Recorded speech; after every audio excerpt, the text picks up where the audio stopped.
আমি সত্যি আমি জীবনে কোনো চেম্বারে আমি কোনোদিন রোগী নিয়ে যাইনি। বিশ্বাস করেন আমি কোনোদিন মিথ্যা বলে স্যার, আমি সত্যি কোনোদিন আমার সন্তান, দুইটা সন্তানের কসম, আমি কোনোদিন কোনো চেম্বার আমি চিনেই নি, আমি চাইনি। আমার নিজের রোগী আসলে আমি কোনোদিন রোগী নিয়ে কোনোদিন কোনো চেম্বারে ডাক্তার দেখাতেও আসেনি স্যার। আমি জীবনে যাইনি স্যার, বিশ্বাস করেন কোনোদিন কোনো চেম্বারে যাইনি স্যার।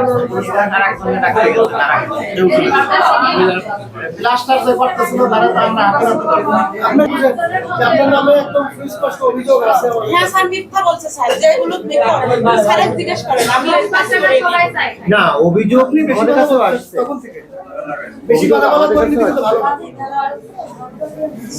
স্যার আমি বলছি আপনাকে, আমার কাছে ছবি তোলা আছে, তারপরে বিশ্বাস হচ্ছে না আপনার। স্যার কোনো চেম্বারে যদি আমি যাই, সেই চেম্বারের নাম বলতে বলেন যে এগুলো। আচ্ছা ওটা বাদ দাও, অভিযোগ আসছে সেটা তোমাদের কত ছাড় হয়, তো তোমার নামে আমার কাছেও ইয়ে করে ফোন দিয়ে আমি বলেছি আমি দেখছি ব্যাপারটা, আমরা আগে অনুসন্ধান করবো, তোমার কাছে সাহায্য চাচ্ছি। হ্যাঁ আমরা অসহায় হয়ে গেছি। এই শুনছেন, আপনারা শুনছেন, টাকা নেওয়ার কোনো বিধান নাই আমাদের ডাক্তার।